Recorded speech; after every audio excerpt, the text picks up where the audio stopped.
So, Lorenzo, this topic that I'm going to discuss with you is about overcoming price objection. And Mhm. I think price is the biggest point of friction in all of e-commerce. And I want to show you an example of a website, and I want to actually get into the copy that they're using. And I think it's a very interesting treatment that they've made. So let me just go ahead and share my screen. And Mhm. this is the website. They are selling a white t-shirt, which of Mhm. course use all of us are used to paying very little money for, and it's 30 pounds, which is a lot of money. And someone actually on LinkedIn shared this example with me a long time ago. I really liked it, so I recorded, noted this, and I want to now talk about it. So 30 pounds, white t-shirt. The first objection that someone has is like, oh my God, that's just that's a lot of money. And what they've got over here is, and I'll zoom in a little bit, it's a little grainy image, but I'll zoom in.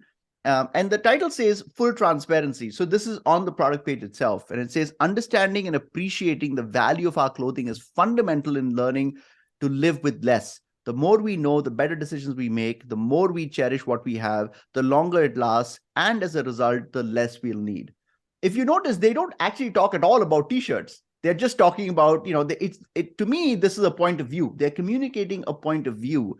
And I believe that this is actually a very clever way of someone to become price insensitive, because when you talk about a bigger idea than just buying a t-shirt, you are actually getting people to say, you know what, I agree with what you're saying. And it's not about having more t-shirts, it's about having fewer things that are made of better quality. I just wanted to share this example as an example of how you can actually reduce price sensitivity through copywriting. I love it. Stay there because I also see a call to action show cost breakdown, which caught my attention right there. Right. And if I wonder what happens when clicking on it, but my expectation is that maybe they explain the price even further, right? Correct. Super genius. I Yeah, love they it. they they absolutely do. And what's really clever about this is that what they've done is they've created this version for the skimmers, and then they've created this version for the Genius. diggers who want to like say, okay, well, I agree with you, but show me more evidence, right? And so Genius. some people will be sold on this. Some people will say, okay, this is interesting, I need more. And I think that's how you should stack your conversion strategy. um, but yeah, that was the idea. And I think all of us can apply this. It's, no matter what your product is, you know that price is going to be an objection. And we typically make the mistake of saying, let's not put too much attention on the price, because they'll, why talk about something that's uncomfortable? Whereas what we should be doing is we should kind of shine a spotlight on it and talk about it openly. Because oftentimes, what I find really interesting in the interrogation that we do with clients is that when I ask them pointed questions about pricing, they have very scientific responses. This is something they think a lot about, and they have very good reasons why they made certain trade-offs. So my Mm. view is that, well, if you talk about those trade-offs, people that are part of your tribe who agree with that trade-off, some people will come and some people will say t-shirt should cost no more than £2. The thing is, those people are not buying from you, even if you explain your point of view, right? They're looking at 30 pounds and saying, I'm out of here. So forget about those people.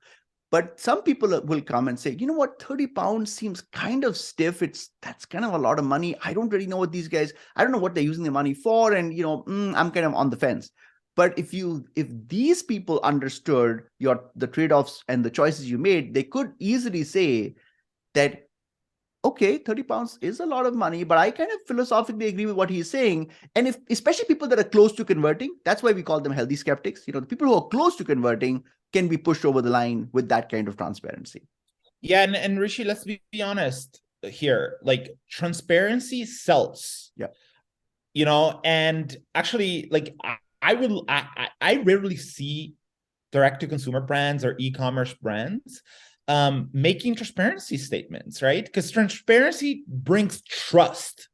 And if you're skeptical about everything, or even like a little bit, right? If you're not healthy skeptic, all of a sudden you see something that brings trust, and you're, oh, okay, I can trust these guys now, right? Yeah. So the level of skepticism that maybe was at 7, now with that pill, with that magic pill, it goes down to like 4 or 3, and it gets closer to the add to cart and finally buy now button. I totally agree with you. It's all about reducing the anxiety, right? Through trust. And you've spoken about this previously. So, guys, tell us what you think about this specific example that we had for the price transparency. Tell us if you think this can be used on your website. Give us a thumbs up if you agree with it, and subscribe to the channel if you haven't. We will see you with another episode. Take care. Ciao. Ciao.